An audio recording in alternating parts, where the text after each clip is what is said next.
계절들을 막아줄 거란 그런 말로 너를 붙잡을 순 없지만 많은 계절을 마주친 너에게 이 마음 하나 비춰주려 해 떠나는 거는 마음이. Assalamualaikum warahmatullahi wabarakatuh. Perkenalkan, saya Amanda Patricia dengan NIM 221105030049.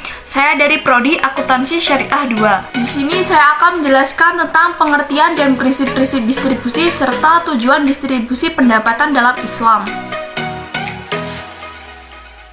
Pembagian teori distribusi menjadi dua. Yang pertama, distribusi dalam arti penyaluran barang atau jasa dari produsen ke konsumen, merupakan salah satu proses pemasaran suatu produk atau jasa yang melibatkan berbagai saluran penyaluran seperti penjualan langsung toko atau online, melalui agen atau perantara rantai distribusi yang kompleks. Yang kedua, distribusi dalam arti penyaluran pendapatan oleh produsen atau konsumen, yaitu yang akan saya jelaskan pada slide selanjutnya. Pengertian distribusi pendapatan. Distribusi pendapatan dalam Islam merupakan penyaluran harta yang ada, baik dimiliki oleh pribadi atau umum, kepada pihak yang berhak menerimanya, yang ditunjukkan untuk meningkatkan kesejahteraan masyarakat, sesuai dengan syariat. Fokus dari distribusi pendapatan dalam Islam adalah proses pendistribusiannya. Secara sederhana bisa digambarkan kewajiban menyisihkan sebagian harta bagi pihak surplus, yaitu orang yang berkecukupan, diyakini sebagai kompensasi atas kekayaan, dan di sisi lain merupakan insentif untuk kekayaan pihak defisit, orang yang berkekurangan. Pengertian distribusi dalam pandangan ekonomi Islam itu jauh lebih luas lagi, yaitu mencakup pengaturan kepemilikan, unsur-unsur produksi, dan sumber-sumber kekayaan, di mana Islam memperbolehkan kepemilikan umum dan kepemilikan khusus ini, yaitu didapat dari kaidah-kaidah untuk sebuah warisan, hibah, wasiat.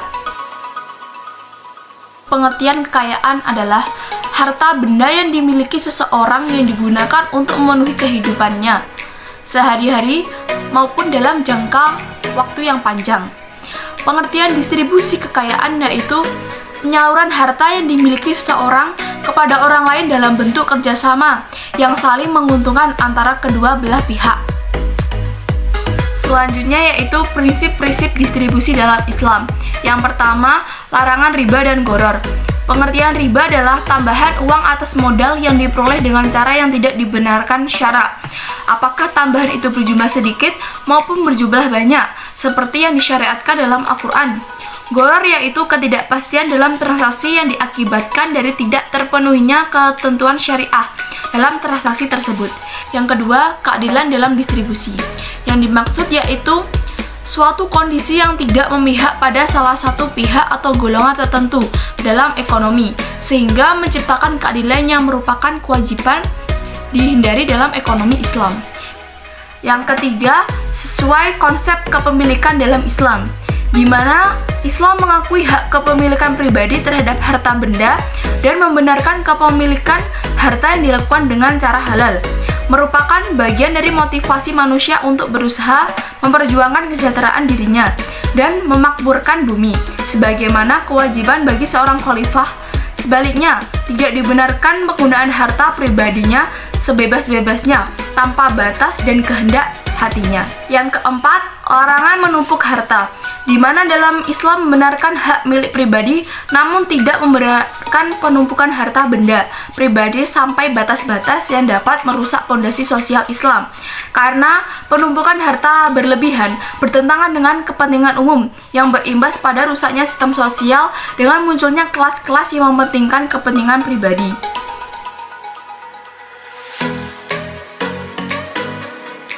Pengertian distribusi menurut Kamus Besar Bahasa Indonesia adalah penyaluran atau pembagian pengiriman kepada beberapa orang atau beberapa tempat. Pengertian distribusi dalam ekonomi Islam yaitu penyaluran harta benda yang ada, baik dimiliki oleh pribadi atau umum, kepada pihak yang berhak menerima, yang ditunjukkan untuk meningkatkan kesejahteraan masyarakat sesuai dengan syariat. Selanjutnya yaitu tujuan ekonomi dalam Islam dikelompokkan menjadi beberapa, yaitu yang pertama tujuan dakwah. Tujuan dakwah dalam distribusi pendapatan dapat dilihat dari penyaluran zakat.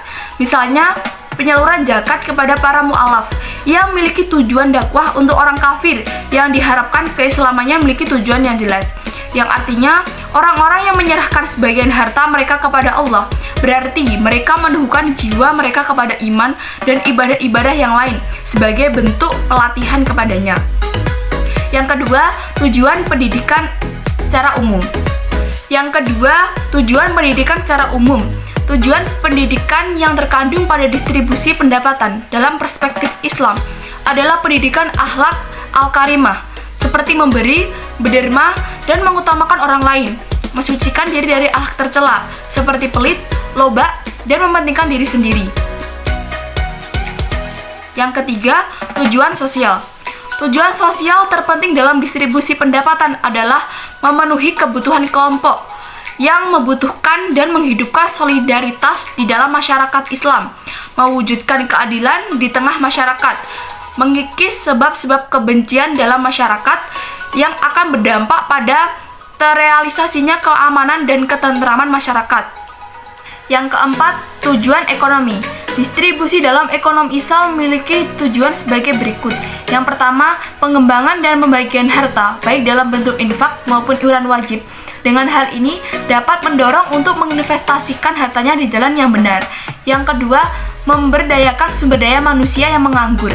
Dengan terpenuhinya kebutuhan modal usaha, mereka dapat menggunakan modal tersebut untuk melaksanakan kegiatan ekonomi.